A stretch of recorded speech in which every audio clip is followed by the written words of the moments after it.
Welcome to 99 TV. నేను ముల్ల శ్రీనివాస్. రాజకీయ నేతలు నలుగురికి ఆదర్శంగా ఉండాలి, అంతేగాని తరచూ వివాదాల్లో చిక్కుకుంటూ రచ్చరచ్చ అవ్వకూడదు. ఈ మధ్య కాలంలో మనం చూస్తున్నాం, కౌశిక్ రెడ్డి హుజరాబాద్ ఎమ్మెల్యే బీఆర్ఎస్ పార్టీకి సంబంధించి ఎప్పుడైతే కాంగ్రెస్ పార్టీ నుంచి బీఆర్ఎస్లోకి మారుతున్న క్రమంలో ఎంత హడావుడి జరిగిందో మనం చూసామో, అదే క్రమంలో నాటి నుంచి నేటి వరకు కౌశిక్ రెడ్డి ఏ పని చేసినా కాంట్రవర్సీకి కేరప్గా మారుతుందని చెప్పుకోవచ్చు.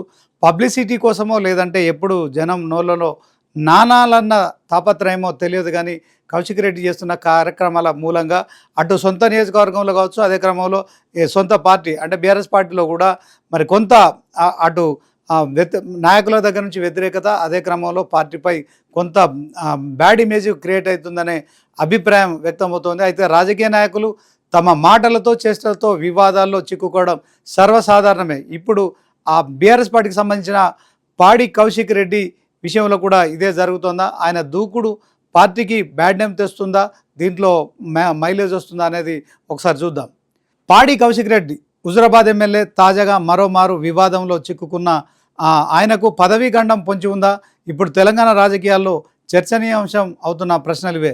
తెలంగాణ శాసనసభలో జరిగిన ఒక ఘటన రాష్ట్ర రాజకీయాల్లో పెద్ద చర్చకు దారితీసింది. బీఆర్ఎస్ ఎమ్మెల్యే పాడి కౌశిక్ రెడ్డి ప్రవర్తనపై తీవ్ర విమర్శలు వెల్లువెత్తుతున్నాయి. సభలో నిబంధనలు పాటించగా సీనియర్ సభ్యుల పట్ల గౌరవం లేకుండా వ్యవహరించారనే ఆరోపణలతో ప్రభుత్వం కఠిన చర్యలు కూడా సిద్ధమైంది. ముఖ్యంగా ఆయన బాడీ లాంగ్వేజ్ కావచ్చు, మాట్లాడే తీరు కావచ్చు, సభలో ప్రవర్తించిన విధానం మొత్తం కూడా వివాదాస్పదంగా మారిందని చెప్పుకోవచ్చు. ఈ వివాదం అసెంబ్లీలో మైనింగ్ అక్రమాలపై చర్చ జరుగుతున్న సమయంలో జరిగింది. ఆ సమయంలో సభలో అప్పటికే ఉన్న ఉద్రిక్తత ఉన్నప్పటికీ కూడా కౌశిక్ రెడ్డి ప్రవర్తన మరింత ఉద్రిక్తతకు కారణమైంది. ఈ వివాదం అసెంబ్లీలో మైనింగ్ అక్రమాలపై చర్చ జరుగుతున్న సమయంలో జరిగింది. ఆ సమయంలో సభలో అప్పటికే ఉద్రిక్తత ఉన్నప్పటికీ కౌశిక్ రెడ్డి ప్రవర్తన మరింత ఉద్రిక్తతకు కారణమైందని ప్రభుత్వం భావిస్తోంది. ముఖ్యంగా సీనియర్ నాయకుడు కడియం శ్రీహరి మాట్లాడుతున్న సమయంలో ఆయన చేసిన సైగలు తీవ్ర అభ్యంతరకరంగా మారాయి. చేతులతో తుపాకీ కాల్చినట్టుగా సైగలు చేయడం, అసభ్యకరంగా ప్రవర్తించడం వంటి ఆరోపణలు వచ్చాయి. ఈ విషయాన్ని స్వయంగా ముఖ్యమంత్రి రేవంత్ రెడ్డి సభలో ప్రస్తావించారు. ఒక ప్రజాప్రతినిధి ఇలా ప్రవర్తించడం అసెంబ్లీ గౌరవాన్ని దెబ్బతీస్తుందని ముఖ్యమంత్రి రేవంత్ రెడ్డి అన్నారు. ప్రతి చిన్న విషయానికి పోడియం దగ్గరకు వెళ్ళడం, ఇతర సభ్యులను అడ్డుకోవడం, గందరగోళం సృష్టించడం వంటి చర్యలు సభా సాంప్రదాయాలకు విరుద్ధం అని చెప్పి రేవంత్ రెడ్డి పేర్కొన్నారు. కౌశిక్ రెడ్డి దూకుడుకు ఇప్పుడే చెక్ పెట్టకపోతే భవిష్యత్తులో ఇది మరింత పెద్ద సమస్యగా అవుతుందని చెప్పి సీఎం రేవంత్ రెడ్డి హెచ్చరించడం జరిగింది. ఇక అధికార పార్టీ కాంగ్రెస్ ఈ వ్యవహారాన్ని చాలా సీరియస్గా తీసుకుంది.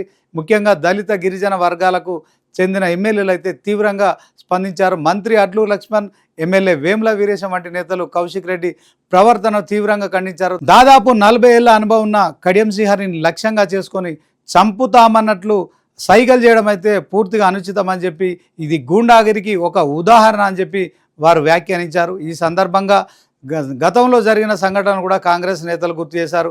అప్పట్లో కేవలం నిరసన తెలిపినందుకే కోమటిరెడ్డి వెంకటరెడ్డి, సంపత్ కుమార్ సభ్యత్వాలను బీఆర్ఎస్ ప్రభుత్వం రద్దు చేసిన విషయాన్ని ప్రస్తావించారు. అదే నిబంధనలు ఇప్పుడు ఎందుకు వర్తించకూడదని చెప్పి కూడా వారు ప్రశ్నించారు.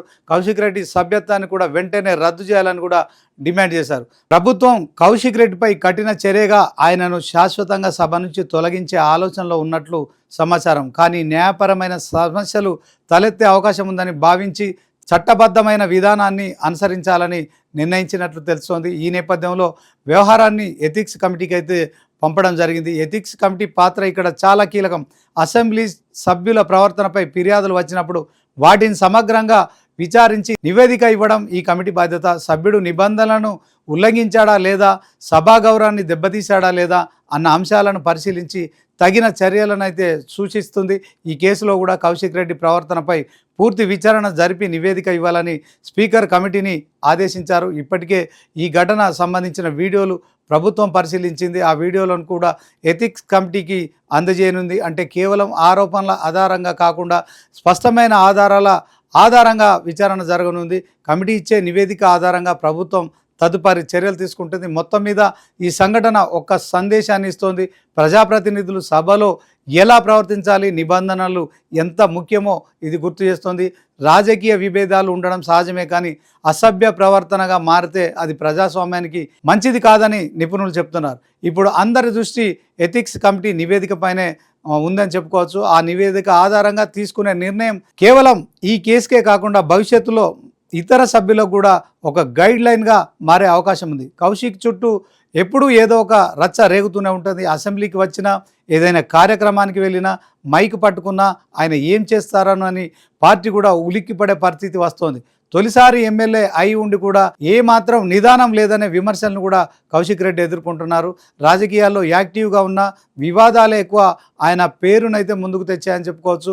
పాడి కౌశిక్ రెడ్డి వివాదాలు ఒక్కటి కాదు, సిరీస్గా వస్తున్నాయి. రాజకీయాల్లో ఆక్రోశం, సైగలు సరైన వైఖరి కాదు. తెలంగాణ అభివృద్ధి కోసం నాయకులు సమస్యలపై ఫోకస్ చేయాలి. ప్రజలకు మరి ఎన్నో సమస్యలు ఉంటున్నాయి, వాటిపై అసెంబ్లీలో మాట్లాడాలి. పేదలకు న్యాయం జరగాలి. అంతేగాని ఇష్టం వచ్చినట్లు నిబంధనలను అతిక్రమిస్తూ చేసే వ్యవహారాలు ఎలాంటి సత్ఫలితాలు ఇవ్వవు. దీనివల్ల నేతలు ప్రజల్లో మరింత చులకన అవుతారని రాజకీయ వర్గాల్లో చర్చ జరుగుతుంది. చూడాలి మరి కౌశిక్ రెడ్డి పొలిటికల్ ఫ్యూచర్ ఎలా ఉండనుందో. అదే క్రమంలో మరి సీఎం కేసీఆర్ ఇక కౌశిక్ రెడ్డి విషయంలో ఎలాంటి నిర్ణయం తీసుకుంటారు. అలాగే మరి ఓవరాల్గా కాన్సెన్స్లో కూడా మరి చాలామంది నాయకుల దగ్గర నుంచి కూడా కౌశిక్ నాయకత్వంపై కొన్ని విమర్శలు ఎదురవుతున్న నేపథ్యంలో ఇటు ఇంట అటు బయట కూడా రచ్చ జరుగుతున్న నేపథ్యంలో కౌశిక్ రెడ్డి భవిష్యత్తు ఎలా ఉంటుందని చెప్పి కూడా రాజకీయ వర్గాల్లో జరుగుతున్న చర్చ అయితే మరి అసెంబ్లీ ఎథిక్స్ కమిటీ ఇచ్చే నివేదికపై కావచ్చు, అదే క్రమంలో పార్టీ మరి అధినేత కేసీఆర్ తీసుకునే నిర్ణయంలో ఆధారపడి ఉందని చెప్పుకోవచ్చు.